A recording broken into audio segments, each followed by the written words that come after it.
জয়নিতাই উপস্থিত সকল গৌর গোবিন্দ অনুরাগী ভক্তবৃন্দ, সবার চরণে আমার ভুলুণ্ঠিত প্রণাম। যে বাবার পরিচালনায় এই কীর্তন গান, সেই বাবার 90 বছর পার হয়ে গেছে, তবুও তিনি কিভাবে এত বড় কীর্তনের আসর পরিচালনা করছেন, এ বড় একটা আশ্চর্যের বিষয়। ওনাদেরকে দেখে আমাদের আরো উৎসাহ প্রাপ্তি হয় যে আমরা তাহলে কি করলাম। ওনারা এই বয়সেও এমনভাবে ভক্তি যাজন করছেন, চিন্তা করা যায় না। আমরা যখন এই বাড়িতে প্রথম এলাম, বাড়ির মায়েরা শঙ্খধ্বনি করবেন বলে এসেছেন, উনিও একটা শঙ্খ নিয়ে এসেছেন। আমি তো দেখে অবাক, উনিও একটা শঙ্খ হাতে নিয়ে এসেছেন।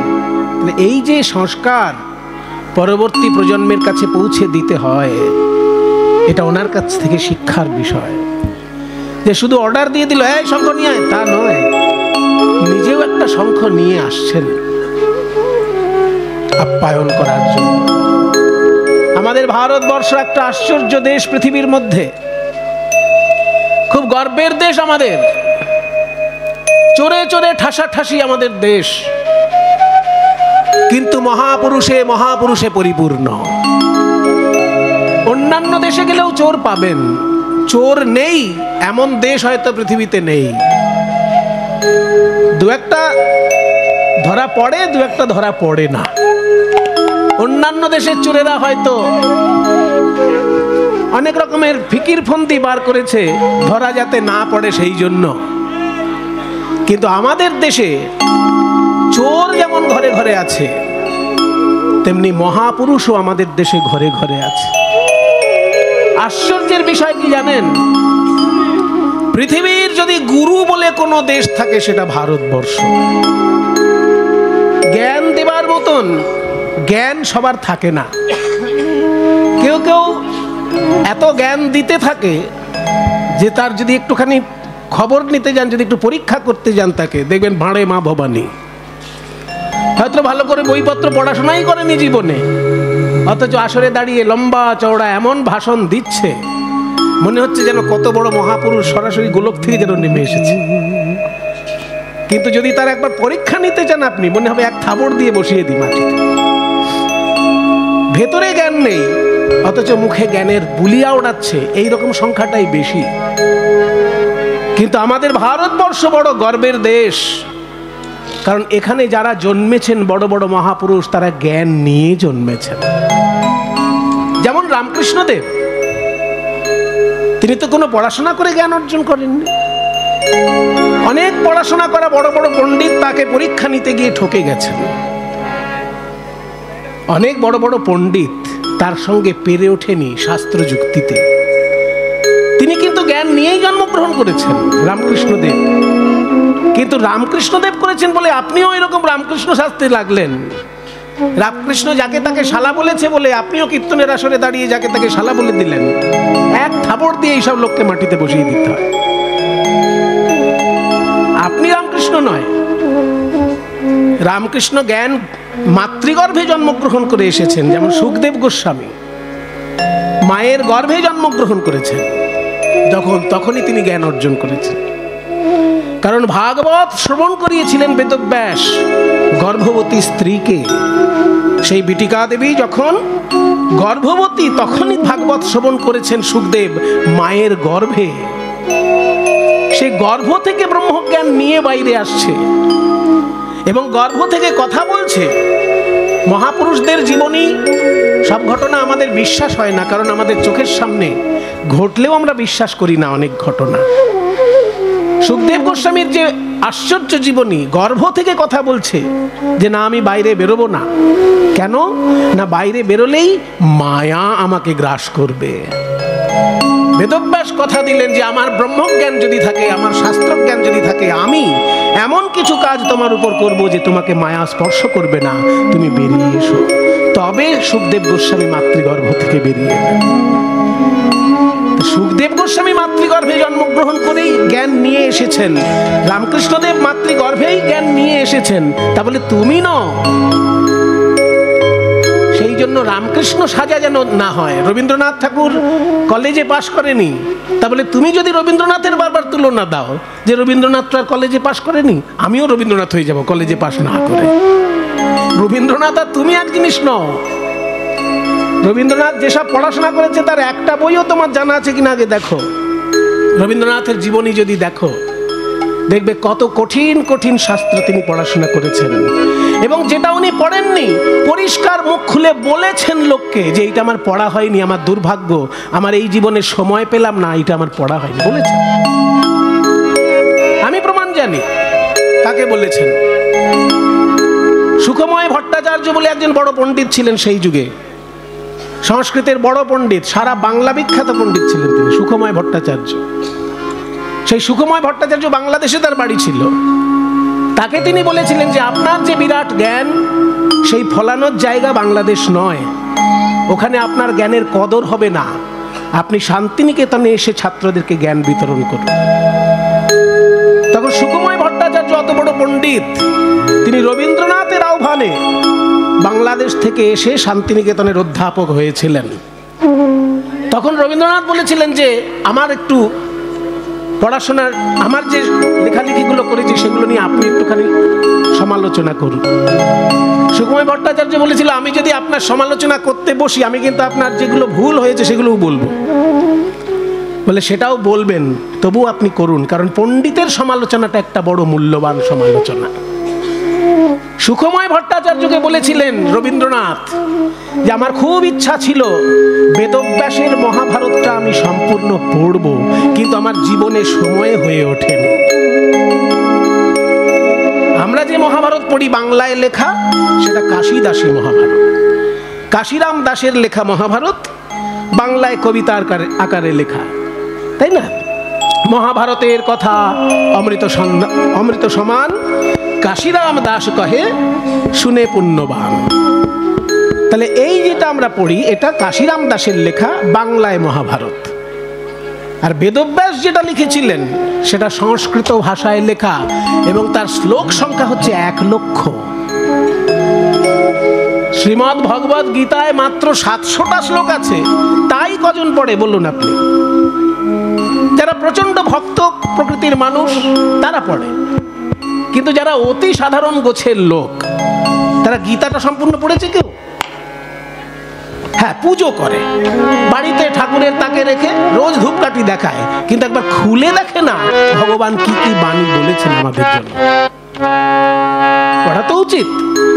এত কিছু পড়েছেন, এত খবরের কাগজ পড়ে জীবনের সময় নষ্ট করেছেন, একবার গীতাটা জীবনে পড়ে নিতে পারেন না? আপনি একবার খবর নিন, শুধু খবরের কাগজ কত পড়েছেন জীবনে? তাহলে খবরের কাগজ যখন আপনি এত পড়েছেন, জীবনে একটা বার অন্তত শ্রীমদ্ ভগবদ গীতা প্রথম থেকে শেষ অবধি পড়ুন। তবে হ্যাঁ, 80% বুঝতে পারবেন না, এটাও বলে দিচ্ছি সঙ্গে করে। 80% বিষয়বস্তু আপনার বোঝার ক্ষমতা নেই, আর আমি বলবো আপনার বোঝার দরকারও নেই। কারণ যা জিনিস আমরা পড়ি সব আমাদের বোঝার দরকার হয় না। গীতা এমন একটি গ্রন্থ যেখানে ক্লাস 2 এর ছাত্রের জন্য কিছু কথা আছে, আবার PhD পাশ করে বুঝতে পারবে না এমন ছাত্রের জন্যও কথা আছে। গীতা এমন একটা শাস্ত্র যেখানে PhD পাশ করেও, MA পাশ করেও বোঝা যাবে না এমন বিষয় আছে সেখানে। বেদান্ত দর্শনের যদি সূক্ষ্মাতি সূক্ষ্ম দিকগুলো যদি দেখেন, যোগ দর্শনের সূক্ষ্মাতি সূক্ষ্ম দিকগুলো যদি দেখেন, আপনি যোগ সাধনা না করলে যোগ দর্শনের কি বুঝবেন? তো যোগ সাধনাটা করুন, তবে গীতার সঙ্গে মিলান নিজেকে। তাহলে যোগ সাধনার কিছুই করলেন না, আর গীতার যোগ দর্শনের অধ্যায় পড়ে একদম বুঝে যাবেন সব। সেই জন্য PhD পাশ করলেও গীতা বোঝা যাবে না এমন কঠিন বিষয় সেখানে আছে। আবার ক্লাস 2 পাশ করেছে, সেও দেখা যাচ্ছে একটা লাইন পড়ে বুঝে গেল, সেরকম জিনিস আছে। যেমন যদা যদা হি ধর্মস্য গ্লানির্ভবতি ভারত অভ্যুত্থানম ধর্মস্য তদাত্মানুসৃজম্যহম পরিত্রাণায় সাধুনাং বিনাশায় চ দুষ্কৃতাম ধর্ম সংস্থাপনার্থায় সম্ভবামি যুগে যুগে। এটা বুঝতে কার অসুবিধা আছে? কোনো সাধারণ লোকের বুঝতে অসুবিধা নেই। যে জীবনে স্কুল যায়নি সেও এটার মানে বুঝতে পারবে যদি কারো কাছে শুনে নেয় একবার। কাজে যে একেবারে সাধারণ গোছের লোক তার জন্যও যেমন কিছু আছে, তেমনি যে পিএইচডি পাস করেছে সেও বুঝতে পারবে না এমন কঠিন জিনিসও আছে। কাজে গীতা পড়লেই আপনি সবটা বুঝে যাবেন তা নয়, আর বোঝার দরকারও নেই আপনার, কারণ আপনার জন্য সেগুলো লেখা হয়নি। আপনার থেকে উচ্চ স্তরের সাধক যারা, তাদের জন্য লেখা হয়েছে। আপনি তো সবে সাধনা শুরু করেছেন, মাঝখানেও পৌঁছাননি। উচ্চ স্তরে যারা বিরাজ করছে তাদের জন্য এখানে আছে, যেটা আপনি বুঝতে পারছেন না, জানবেন সেটা তাদের জন্য লেখা আছে। কিন্তু পড়াটা আপনার কর্তব্য, কারণ ভগবানের বাণী। ভগবান আমাদের জন্যই কল্যাণ, আমাদের কল্যাণের কথা চিন্তা করে অর্জুনকে বলেছেন। আমাদেরকে চোখের সামনে পাননি, অর্জুনকে চোখের সামনে পেয়েছেন, তাই অর্জুনকে আমাদের লক্ষ্য করে অর্জুনকে উপদেশ দিয়েছেন। কিন্তু মাত্র 700টা শ্লোক, মাত্র 700টা শ্লোক আমাদের পড়া হয় না, আর মূল মহাভারতে রয়েছে 1 লক্ষ শ্লোক। 1 লক্ষ শ্লোক মূল মহাভারতে। তাই রবীন্দ্রনাথ দুঃখ প্রকাশ করে বলেছিলেন যে আমার অনেক ইচ্ছা ছিল যে বেদব্যাসের মূল মহাভারতটা আমি একবার পুরোটা পড়ি। উনি এত বই পড়েছেন আমরা চিন্তা করতে পারবো না। রবীন্দ্রনাথ ঠাকুর যে কত পড়াশোনা করেছেন ভাবতে পারবেন না। স্কুলের ডিগ্রি উনি গ্রহণ করেননি, কিন্তু পড়াশোনা যা করেছেন, বিরাট বিরাট পণ্ডিত সেই যুগে হার মেনেছে রবীন্দ্রনাথের কাছে।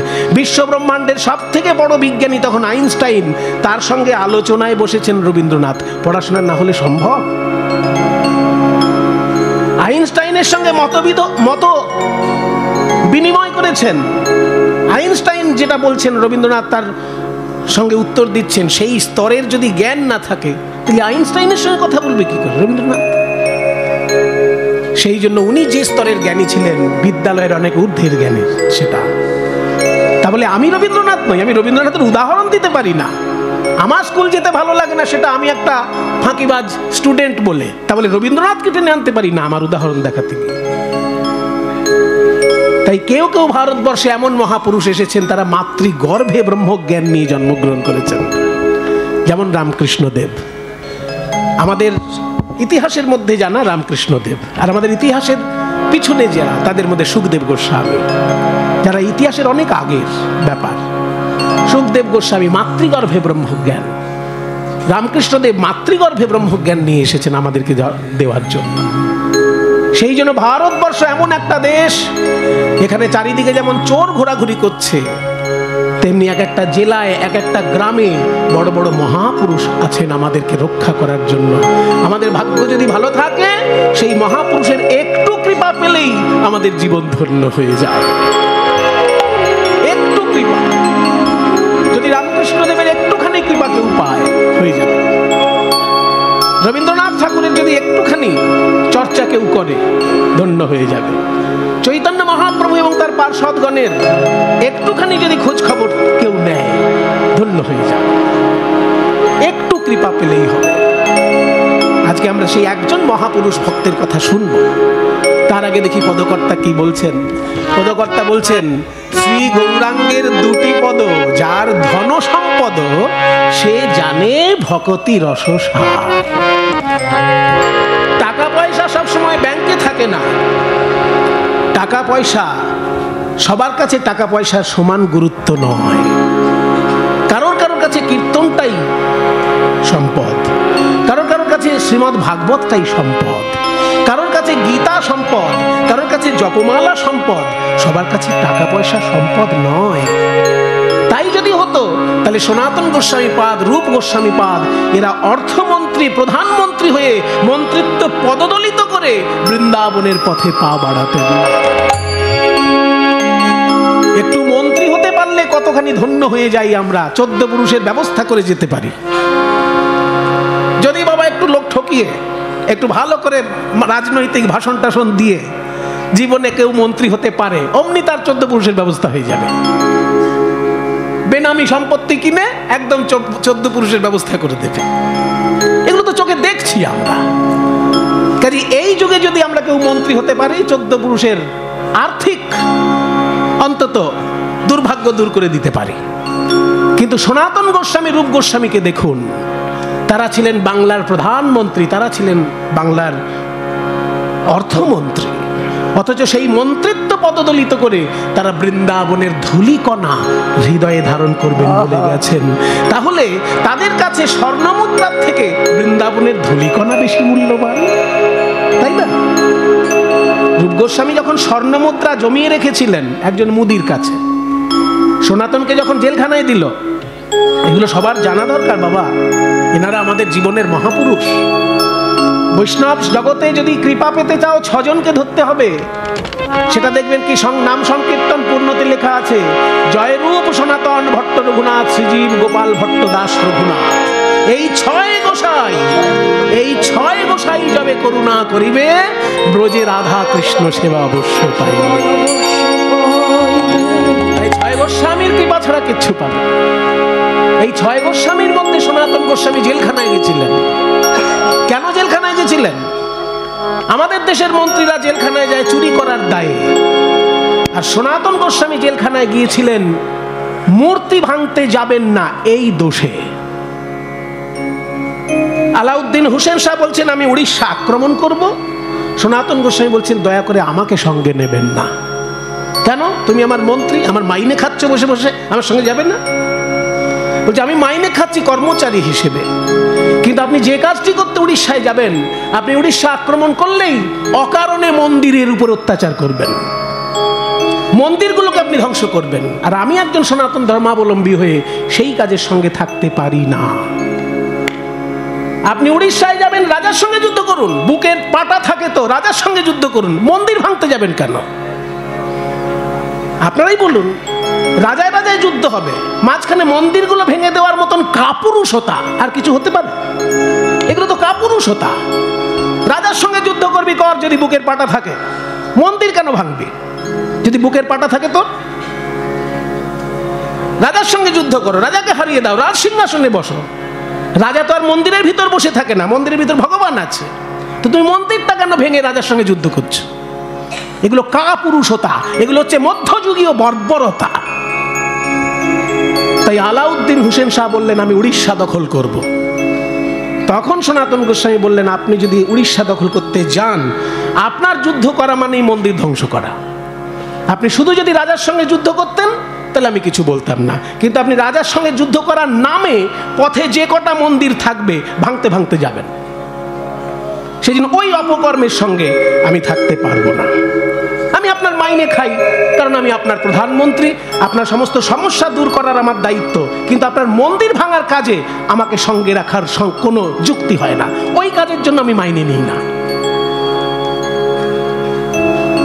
তখন আলাউদ্দিন হোসেন শাহ বললেন ঠিক আছে, এত বড় বুদ্ধিমান মানুষ তো আর আমি পাবো না। সঙ্গে সঙ্গে উনি বলতে পারেন একে ফাঁসি দিয়ে দাও, কিন্তু বলেননি। মুদ্রা মানে 1 ভরি সোনা। মায়েরা জেনে রাখো, 1 ভরি সোনা। সোনার গয়না খুব ভালোবাসে মায়েরা সবাই, আমরাও ভালোবাসি, তাহলে এই আংটি পরেছি কেন? আমরা সবাই ভালোবাসি সোনা, কারণ সোনা ভারতবর্ষের মূল্যবান একটি ধাতু। সারা পৃথিবীতে কোনো দেশে এত সোনা নেই যা সোনা ভারতবর্ষে আছে। খনির কথা আমি বলবো না, খনিতে হয়তো বেশি অন্যান্য দেশে থাকতেও পারে, কিন্তু ভারতে মানুষের ঘরে এত সোনা আছে, এটা গবেষণায় দেখা গেছে।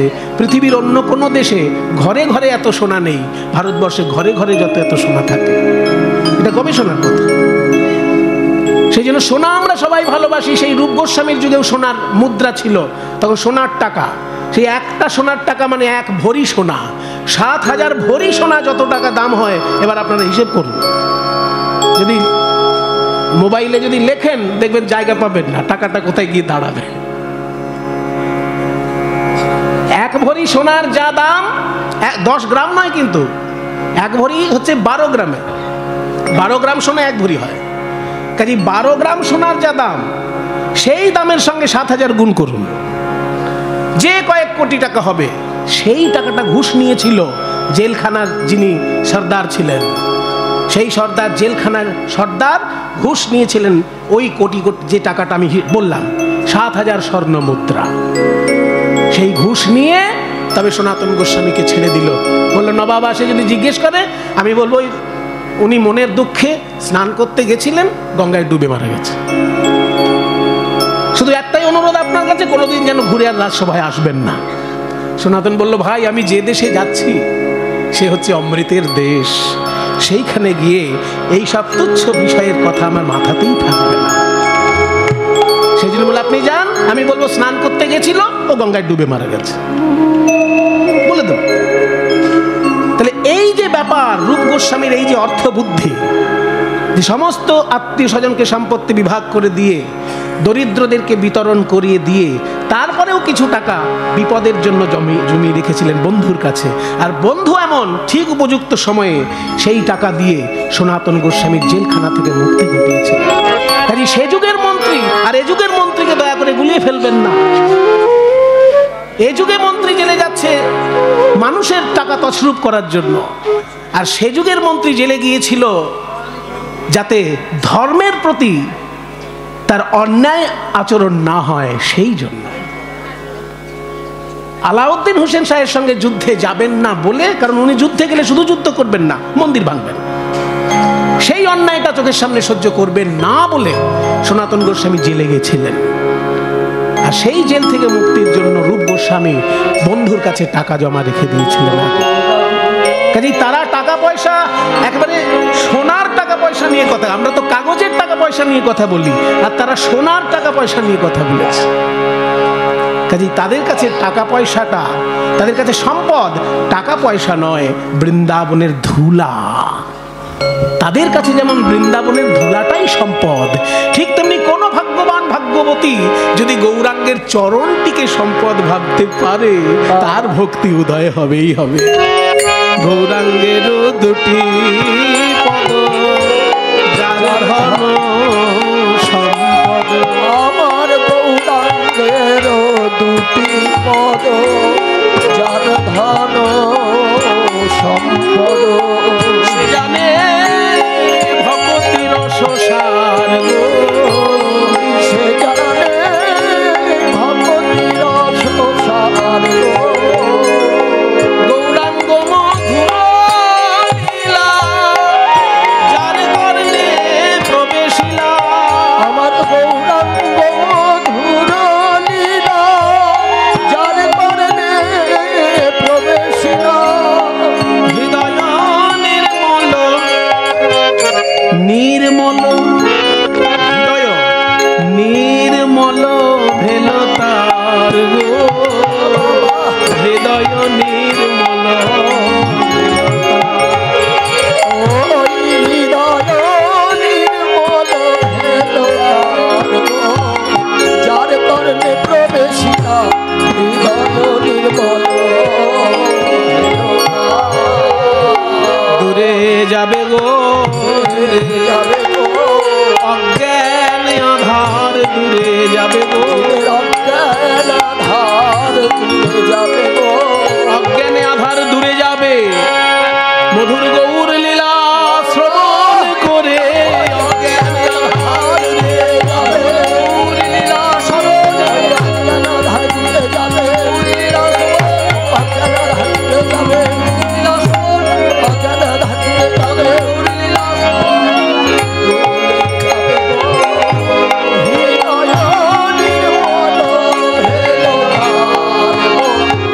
যার কর্ণে প্রবেশিলা, হৃদয় নির্মল।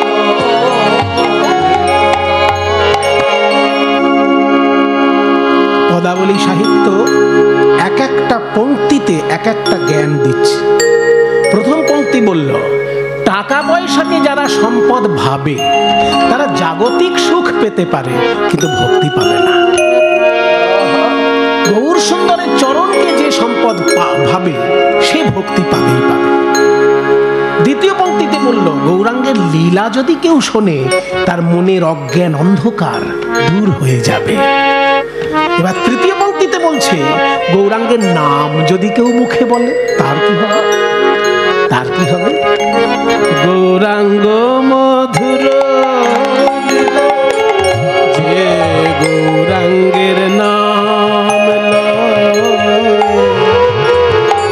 তার হয় প্রেম উদয়, যে গৌরাঙ্গের নাম লয়, তার হয় প্রেম উদয়।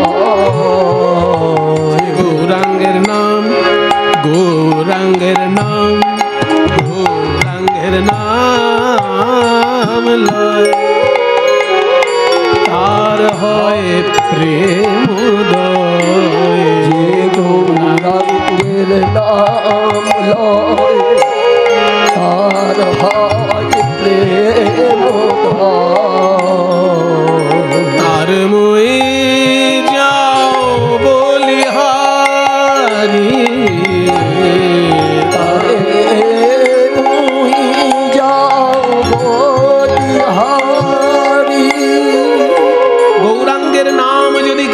বলে অমনি তার প্রেম উদয় হবে। গৌরাঙ্গের নামের এমন মহিমা। শব্দের একটা গুণ আছে বাবা, আপনাকে ফট করে যদি একটা গালাগালি দিই আপনার মাথা গরম হয়ে যাবে, কিন্তু আপনাকে যদি আমি ভাই বলে ডাকি, ও ভাই শোনো তো, আর যদি ডাকে এই শালা শোন, কি অবস্থা? ঠিক আছে, দুটোর মধ্যে কতখানি পার্থক্য হবে বলো? শব্দের গুণ কেমন দেখুন। যদি কাউকে আমি ডাকি এই ভাই শোনো তো, এটা তার উপর কি এফেক্ট হবে? আর যদি কাউকে ডাকি এই শালা শোন, তাহলে সেই এসে আমাকে একটা থাপ্পড় দেবে না? ওই জন্য শব্দের গুণ আছে। এমন একটা শব্দ আমি এক্ষুনি বলবো, সেটা আপনারা উচ্চারণই করতে পারবেন না ভালো করে। দেখুন এক্ষুনি মিলিয়ে নিন, আমি বলছি। তেঁতুল কেউ 100 বার বলুন দেখি। 100 বার লাগবে না, 10 বার বলুন দেখি তেঁতুল। শেষের দিকে কি হয় দেখো, তেঁতুল তেঁতুল তেঁতুল তেঁতুল তেঁতুল তেঁতুল তেঁতুল তেঁতুল। তাহলে তেঁতুল বলতে গেলে মুখে জল এসে যাবে কি না? শেষকালে দেখবেন এত জল এসে যাচ্ছে আর বলতেই পারছেন না। তাহলে এটা তেঁতুল শব্দের গুণ। তেঁতুলটা যেহেতু টক, সেই জন্য তেঁতুলটা বলার সঙ্গে সঙ্গে আমাদের মুখে টক ভাব জাগছে আর জিভে জল আসছে। ঠিক তেমনি গৌরাঙ্গ মহাপ্রভু যেহেতু প্রেমময়, তার নামটা যদি আমরা একটু মনোযোগ দিয়ে বলি, আমাদের হৃদয় প্রেমময় হয়ে যায়। যে গৌরাঙ্গের নাম রয়, তার হয় প্রেম উদয়। যে গৌরাঙ্গের নাম লয়, তার হয় প্রেম উদয়। তার মই যাও বলিহারি, মুই যাও বলিহারি, বলিহারি বলিহারি বলিহারি। মুই যাও বলিহারি।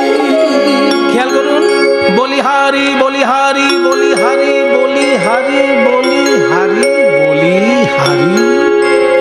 যতবার বলি ততবার হারি। গৌরাঙ্গ নামের মহিমা, এই গুণের কথা যত বলি তত হারি, বলিহারি বলিহারি। কিন্তু আবার বলতে এত ভালো লাগে, বারবার বলি বারবার হারি, তবু বলতে ছাড়ি না। তারে মই যাও বলিহারি,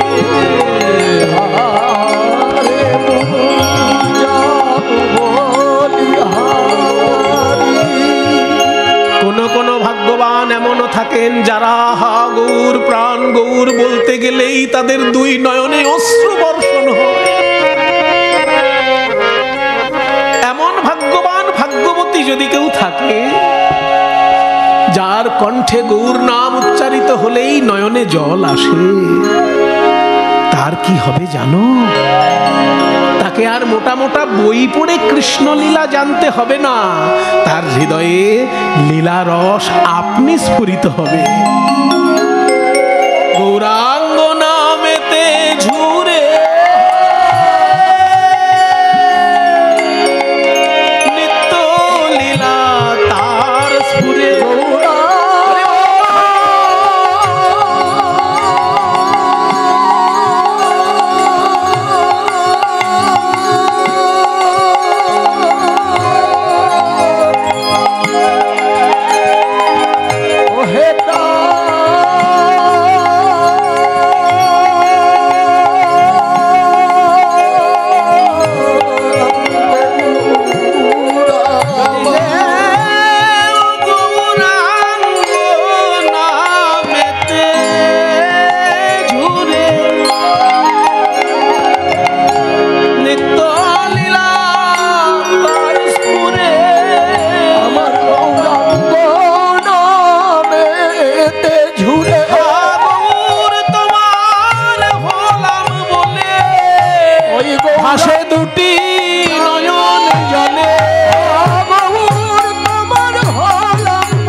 ভকতি অধিকারী হয় সে জন ভকতি অধিকারী। গৌর নাম নিতে যার নয়ন ঝরে গৌর নাম নিতে যার নয়ন ঝরে। কৃষ্ণের নিত্য লীলা দেখে অন্তরে নাম নিতে যার নয়ন ঝরে কৃষ্ণের নিত্য লীলা দেখে অন্তরে। গুরু চরণ শরণ করে নিত্য লীলা দেখে অন্তরে গুরু চরণ শরণ করে। নিত্য লীলা দেখে অন্তরে গুরু চরণ শরণ করে।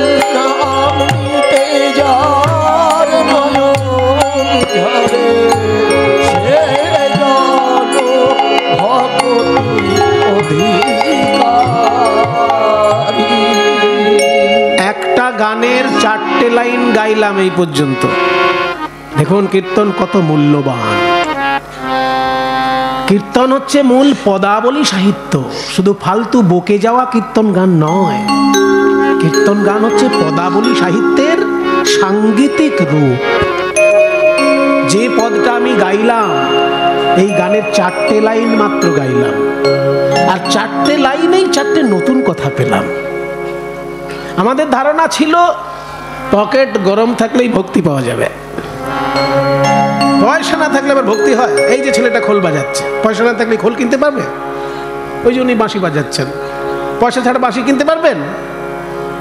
তাহলে উনি আবার বাঁশি বানাতে জানেন, উনি নিজের বাঁশি নিজে বানিয়ে নেন। তা বানাতে গেলেও যে বাঁশির বাঁশটা কিনতে হবে, পয়সা লাগবে তো। পয়সা ছাড়া ভক্তি হবে? তুলসী মালা যে পরবো, তুলসী মালাটা এমনি পাবো? কোনো দোকান থেকে তো কিনবো পয়সা দিয়ে।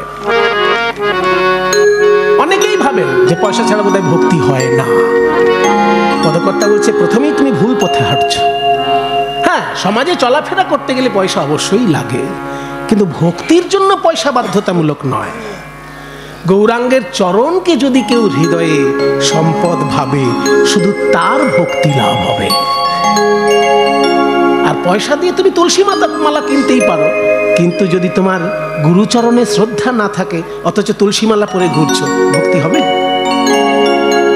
তাই গৌরাঙ্গ মহাপ্রভুর চরণটা যদি কেউ সম্পদ ভাবে, তার ভক্তি হবে। এটা প্রথম কথা। দ্বিতীয় কথা শুনলাম যে গৌরাঙ্গের লীলা শুনলে মন পরিষ্কার হবে।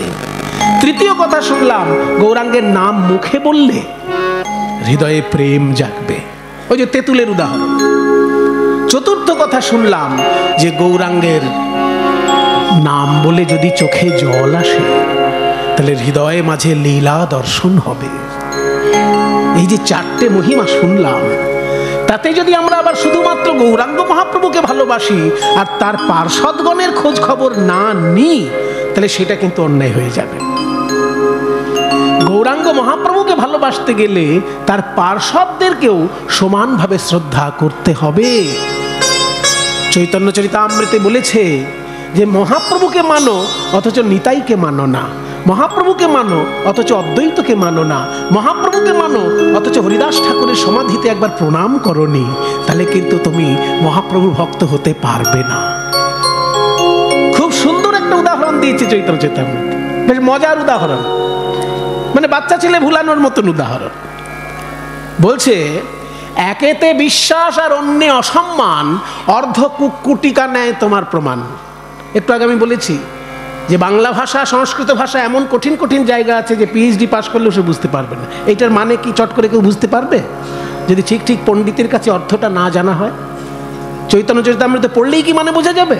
এই যে আমি বলছি, কই মানে বুঝতেই কেউ বলছে একেতে বিশ্বাস আর অন্যে অসম্মান। আমি তো সংস্কৃত বলছি না, বাংলাই বলছি। বাংলাই এত কঠিন যে বোঝা মুশকিল। একেতে বিশ্বাস আর অন্যে অসম্মান, অর্ধ কুক্কুটিকা নেয় তোমার প্রমাণ। এর মানে কি? ফার্স্ট লাইনটা বুঝলাম, সেকেন্ড লাইনটা কি? অর্ধ কুক্কুটিকা নেয়। এবার ভেঙে চুরে বুঝুন। অর্ধ মানে অর্ধেক, কুক্কুটিকা মানে, বলে এটা খুব চেনা জিনিস আপনাদের, কিন্তু বাংলাটা জানেন না।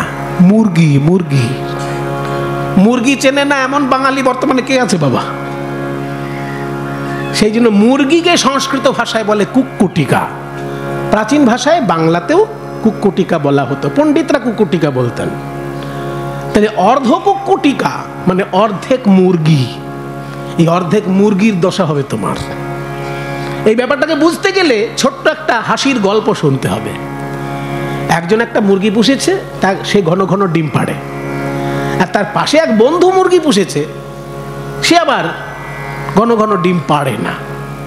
তো যখন ঘন ঘন ডিম পাড়ে না, যার মুরগি ডিম পাড়ে না তার মনটা খারাপ না? পাশের বাড়ির লোকের মুরগির রোজ ডিম হচ্ছে আর আমার বাড়ির মুরগির ডিম হচ্ছে না, তা আমার মনটা খারাপ হবে। তো একদিনকে গিয়ে ওই লোকটাকে বলল যে শোন ভাই, তোর মুরগি তো খুব ভাগ্যবান, তুই এমন মুরগি পেয়েছিস যে ঘন ঘন ডিম পাড়ে, আর আমার দেখ অপায়া কপাল, আমার মুরগি ডিমই পাড়ে না। তোর মতো যদি আমার মুরগি ঘন ঘন ডিম পাড়তো তাহলে আমি রাতারাতি দুতলা বাড়ি করতাম। বলে রাতারাতি দুতলা বাড়ি করবি কি করে মুরগির ডিম? বলে হয় হয়, বুদ্ধি থাকলে হয়। তো বুদ্ধি নেই, কিছু করতে পারছিস না। বুদ্ধি দে একটু। শোন, মুরগির ডিম মুরগির পেটে থাকে, সারা গায়ে কি আর ডিম থাকে? ওই জন্য পেটটাকে বাড়িতে রাখ আর বাকি মুরগি কেটে মাংসর দরে বিক্রি করে দে, আর ওই মাংসর টাকাটা ফিক্সড ডিপোজিট করে দিবে। এইরকম বন্ধুর বুদ্ধি যদি কেউ শোনে, কোনো হতভাগা যদি শোনে, তার মুরগি আর জীবনে ডিম পারবে? তা মুরগির ডিম, আমি কিন্তু চরিতামৃত থেকে বলছি, কোনো বাজে গাল গল্প করছি না। সেখানেও এত হাসির জিনিস আছে, আমরা খোঁজ খবরই রাখি না। যে সেখানে শুধু কঠিন কঠিন শ্লোক নয়, এরকম হাসির জিনিসও আছে সেখানে, কিন্তু আমরা খোঁজ খবর রাখি না, তাই জানি না। বলছে মুরগির থেকে যদি ডিম পেতে চাও তাহলে শুধু মুরগির পেটটাকে বাড়িতে রাখলে হবে না, মুরগির গোটা অংশটাই বাড়িতে রাখতে হবে। ঠিক তেমনি কৃপা যদি পেতে চাও শুধু মহাপ্রভু নয়, পঞ্চতত্ত্বেরই উপাসনা করতে হবে। বলো শ্রীকৃষ্ণ চৈতন্য প্রভু নিত্যানন্দ, শ্রীবাসাদি গৌর ভক্তবৃন্দ,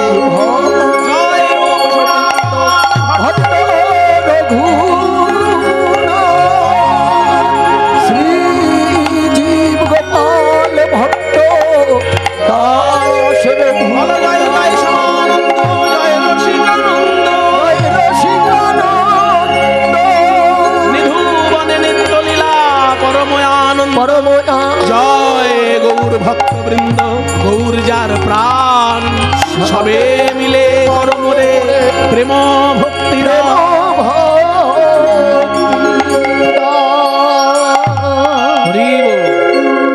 ওই জন্য পদকর্তা সাবধান করে দিচ্ছে যে মহাপ্রভুকে ভালোবাসলে শুধু গৌরাঙ্গকে ভালোবাসলে হবে না, তার পার্ষদগণকেও সমানভাবে ভক্তি করতে হবে। গৌরাঙ্গেরও সঙ্গীগণে নিত্য সিদ্ধ করি মানে, আমার শ্রী গৌরাঙ্গের সঙ্গীগণে নিত্য সিদ্ধ করি,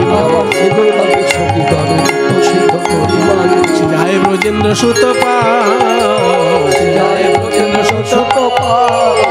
গৌরমণ্ডল ভূমি যে বাজানে চিন্তামণি, গৌরমণ্ডল ভূমি যে বাজানে চিন্তামণি, গৌরমণ্ডল ভূমি যে বাজানে চিন্তামণি, গৌরমণ্ডল ভূমি যে বাজানে চিন্তামণি।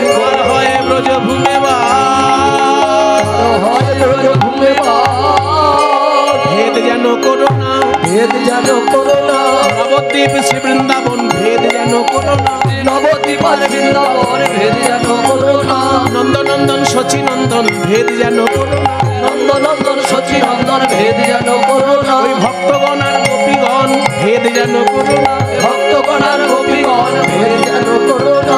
তারিত হয় রে, বৃন্দাবনে বাস তারিত হয় রে, বৃন্দাবনে বাস তারিত হয় রে, বৃন্দাবনে বাস তারিত হয় রে, বৃন্দাবনে বাস তারিত হয় রে, যে বাজানে চিন্তামণি, গৌরমণ্ডল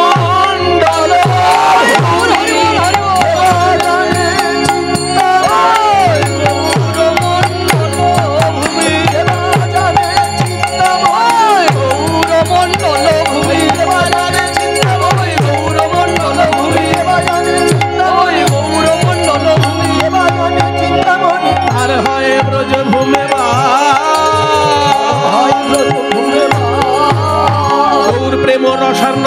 তরঙ্গে যে বা ডুবে, সে তরঙ্গে যে বা ডোবে, সে রাধা মাধব অন্তরঙ্গ।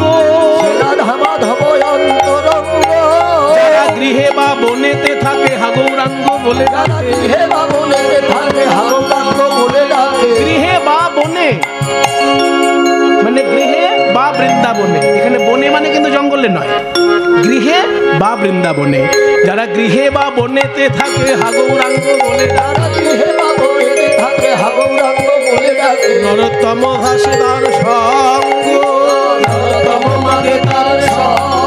দাস নরোত্তম মাগে তার সঙ্গ, নরোত্তম মাগে তার সঙ্গ। দাস নরোত্তম মাগে তার সঙ্গ, নরোত্তম মাগে তার সঙ্গ।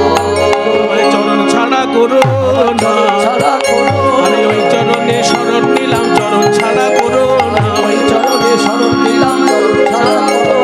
ওই চরণে শরণ নিলাম হে গৌর ভক্তগণ, ওই চরণে শরণ নিলাম হে গৌর ভক্তগণ, ওই চরণে শরণ নিলাম হে গৌর ভক্তগণ, ওই চরণে শরণ নিলাম হে গৌর ভক্তগণ। চরণ ছাড়া করো, নরোত্তম মাগে তার সঙ্গ, নরোত্তম মাগে তার সঙ্গ, নরোত্তম মাগে তার সঙ্গ। দাস নরোত্তম মাগে তার সঙ্গ, মাগে তার সঙ্গ রে।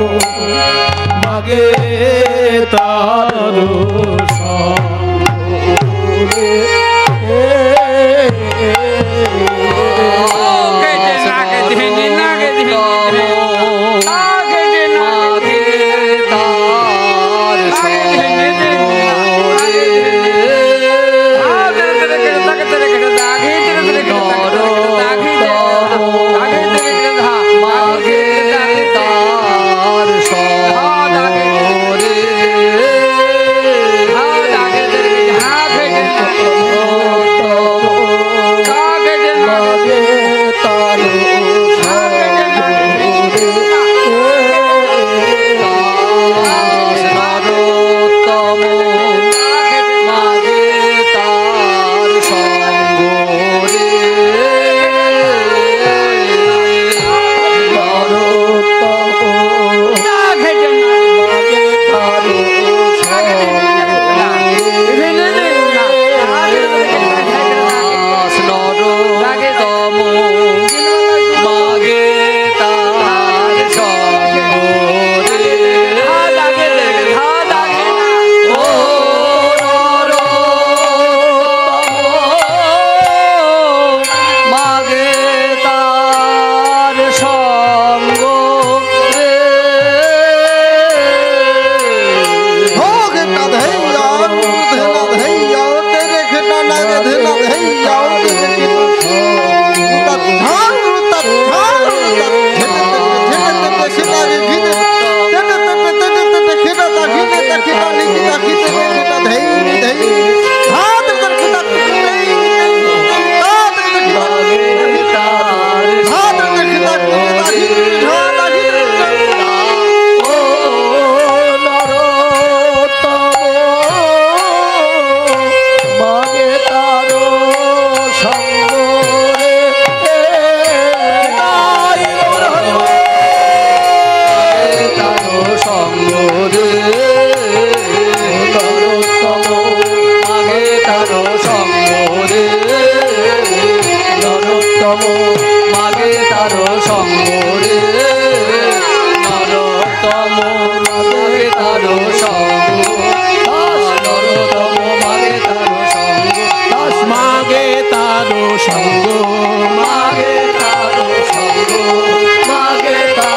রে।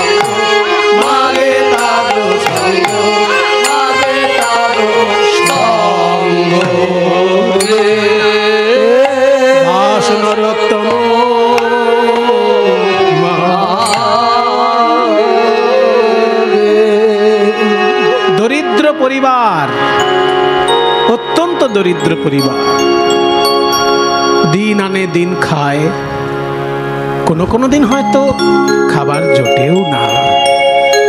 কিন্তু তার মুখ থেকে কেউ হাসি কেড়ে নিতে পারেনি। দিন আনে দিন খায়, কিন্তু কোনোদিন তার মুখ থেকে কেউ হাসি কেড়ে নিতে পারেনি, কারণ মানুষটি কৃষ্ণ ভক্ত, কৃষ্ণ চরণে শরণাপন্ন ভক্ত। সেভাবে আজকে হয়তো গোবিন্দের ইচ্ছা নেই, আমার কিছু হয়তো জুটবে না, হাসি মুখে দিনটা পার করে দেয়। হয়তো আমার আজকে উপোস গেলে শরীরটা ভালো থাকবে, সেই ভেবে হয়তো গোবিন্দ আজকে আমার কিছু ব্যবস্থা করলেন না। এইরকম হতদরিদ্র পরিবারের একজন মানুষ, ভক্ত মানুষ, নাম কৃষ্ণ মণ্ডল, স্ত্রী দুরিকা দেবী ইচ্ছা প্রকাশ করে বললেন, দেখো গিন্নি, আমার খুব ইচ্ছা জগন্নাথ দর্শন করে আসি। জগন্নাথ দর্শনে যাবে কি করে? তোমার তো গাড়ি ঘোড়ার পয়সা নেই। গাড়ি ঘোড়া না থাক, দুটো পা তো দিয়েছে ভগবান। আমাদের 10টি ইন্দ্রিয় দিয়ে কৃষ্ণ সেবা করতে হয় বাবা। মায়ের একটা জিনিস আজকে জেনে রাখুন, এই কথাটা চট করে বলা হয় না আমার। ঋষিকেন ঋষিকেশ সেবনং ভক্তির উচ্চমা। বলছে উত্তম ভক্তি কাকে বলে? ভক্তি তো 3 রকমের আছে, সাধন ভক্তি, সাধ্য ভক্তি, প্রেম ভক্তি। তাহলে এই যে সাধ্য সাধনের ঊর্ধ্বেও যে গোপী প্রেমের ভক্তি, 3 রকমের ভক্তি, তার মধ্যে উত্তম কোনটা? বলছে ঋষিকেন ঋষিকেশ সেবনং। ঋষিকেন ঋষিকেশ, ভগবানের এক নাম ঋষিকেশ। ঋষিকেশ মানে কি? অনেকে উচ্চারণ করতে পারেন না, তাই ঋষিকেশ বলে। এই কোথায় বেড়াতে যাচ্ছ গো? বলে যে ঋষিকেশ, কেদারনাথ, তারপরে বদ্রী নারায়ণ, ঋষিকেশ বলে। কথাটা কিন্তু ঋষিকেশ নয়, ঋষির কেশ ওইসব নয়। কোন মুনি ঋষির চুল নিয়ে ওখানে তীর্থ তৈরি হয়নি। কথাটা হচ্ছে ঋষিক যুক্ত ইশ সন্ধি করে ঋষিকেশ হয়। রি ঋষিক মানে ইন্দ্রিয়। এই যে চোখ, এই যে কান, এই যে নাক, জিহ্বা, হাত, পা, মুখ, এগুলো সব ইন্দ্রিয় আমাদের। এই ইন্দ্রিয়গুলোকে সংস্কৃত ভাষা বলে ঋষিক। আর তার ঈশ্বর, ঈশ মানে ঈশ, এই প্রত্যেকটি ইন্দ্রিয়ের অধীশ্বর গোবিন্দ। ওই জন্য গোবিন্দের নাম হচ্ছে ঋষিকেশ।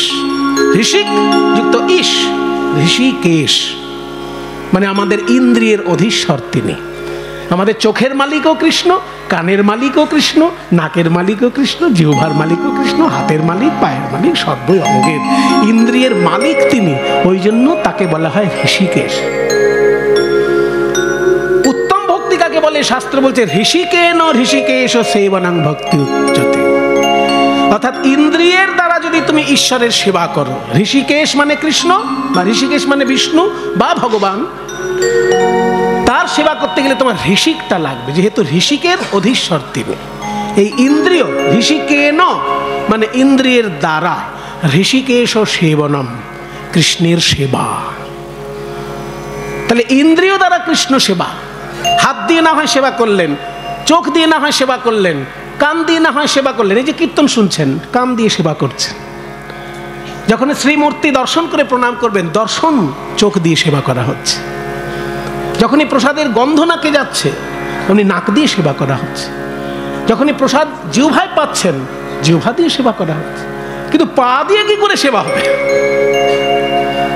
এই পা দিয়ে সেবা করা হয় যদি তীর্থযাত্রা করা হয়, তখনই পাটাও কৃষ্ণ সেবায় লাগছে। আপনি তো যদি শ্বশুর বাড়ি যান, তাহলে সেটা কি আর সেবা বলা হবে? সেটা আপনি সমাজের সামাজিকতা রক্ষা করার জন্য যাচ্ছেন, নিশ্চয়ই যাবেন। বরং বৃন্দাবনে একবার যাবেন, শ্বশুর বাড়ি 4 বার যাবেন, তাও ঠিক।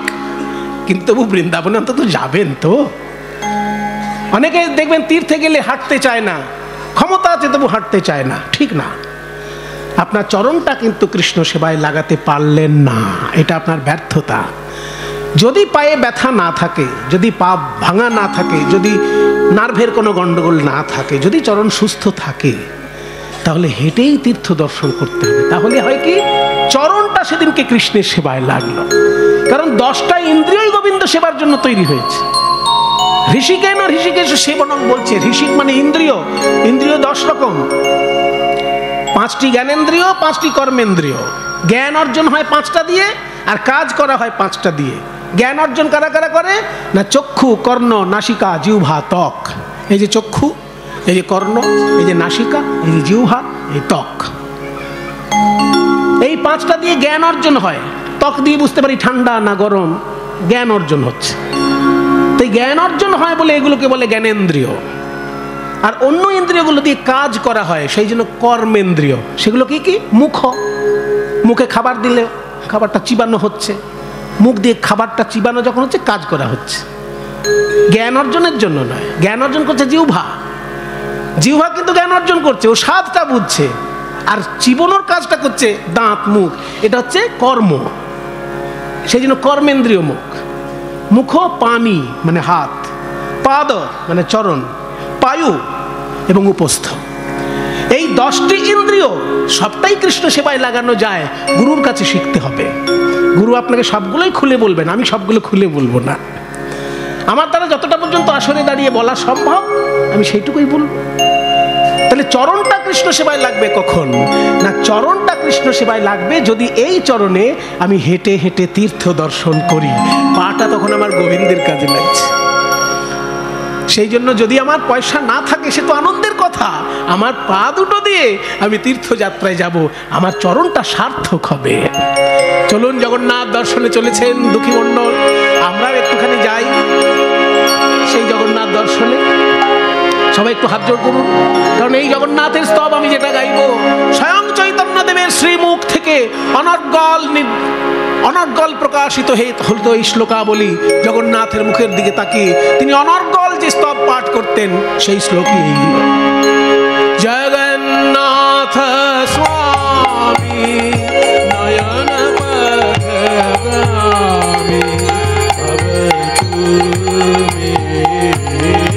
জগন্নাথ স্বামী নয়ন পথগামী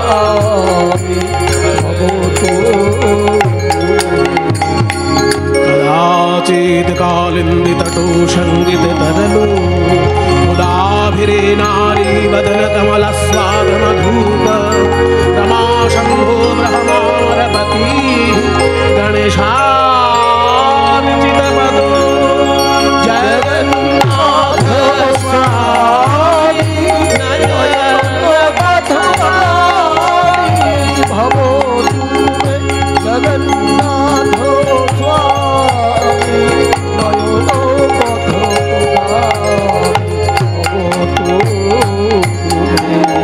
মহাম্বধে স্থিরে কনকরুচি রে নীল শিখরে বসন দাসাদান্তঃ সহজ বলভদ্রেণ বলিনা সুভদ্রা মধ্যস্থ সকল দেব সেবাবশরদো জগন্নাথ স্বামী নয়ন পথগামী ভব জগন্নাথ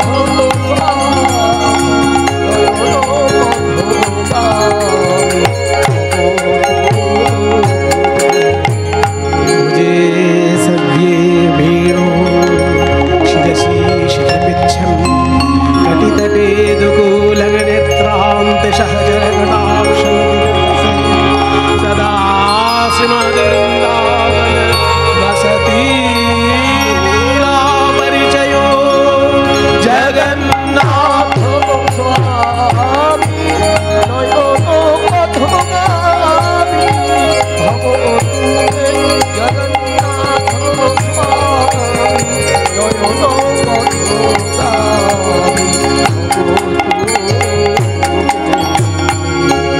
জগন্নাথ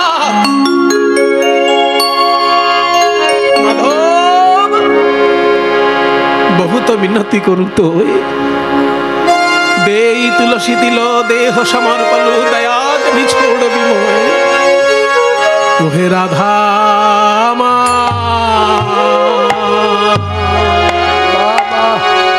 ও মাধব হে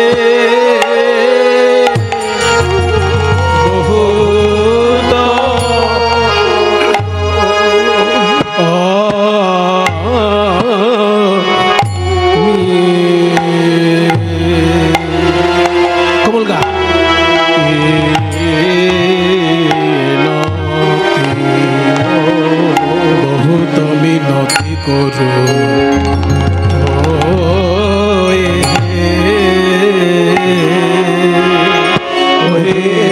রাধা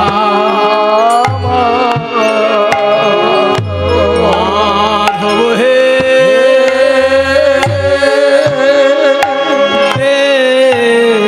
এই নিবেদন তব পায়ে হে আমায় ওই চরণে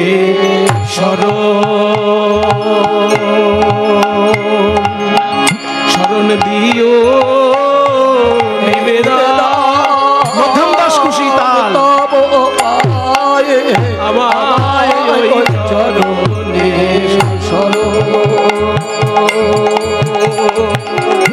শরণ দিও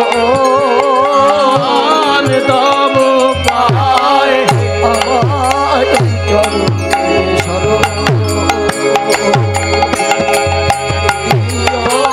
নিবেদন তব পায় ওই চরণে নিবেদন তব পায়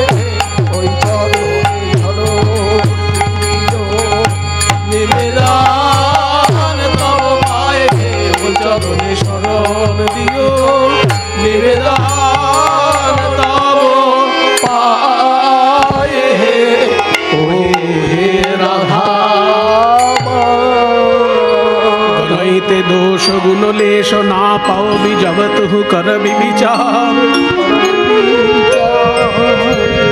আমার যদি পাপ পুণ্যের বিচার করো ভগবান শুধু পাপ আর পাপ পাবে আমার জীবনে গুণ লেশও না পাওবি গুণের লেশ মাত্র পাবে না জবত করবি বিচার তুমি যখন বিচার করবে বলে আমি যদি তোমার বিচার করি তাহলে শুধু দোষ পাবো আর গুণ পাবো না তাহলে তোমার সাহস কি হলো সাহস কি করে হলো আমার কাছে আসার সাহস সাহস তো তোমার ভক্তগণ জুগিয়েছেন তোমার ভক্তগণ পুরীধামে তোমাকে ডাকে কি নামে জানো জগন্নাথ ওই জগন্নাথ শব্দটা শুনে তোমার সাহস হয়েছে তুমি যদি জগতের নাথ হও শুধুমাত্র ভালো মানুষের নাথ এটা তো নয় জগতে কি শুধু ভালো মানুষ থাকে জগৎটা ভালো মানুষের মন্দ মানুষে মেশামেশি থাকে তাহলে জগতের নাথ যদি তুমি হও তাহলে তো তুমি মন্দ লোকেরও নাথ সেই কথায় সাহস পেয়েছি আমি তুহু জগন্নাথ জগতে কহায়সি হে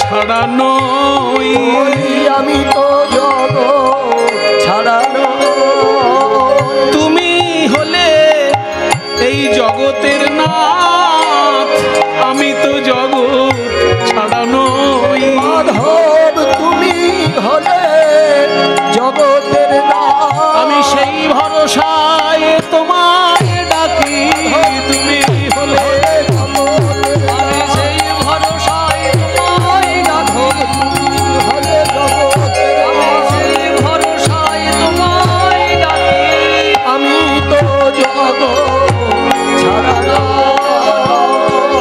কি এ মানুষ পশু পাখি কি এ জনমিয়ে অথবা কীট পতঙ্গে আমার কর্ম বিপাকে গতাগতি পুনঃ পুনঃ মতি রহুতুয়া পরসঙ্গে ভনই বিদ্যাপতি অতিশয় কাতর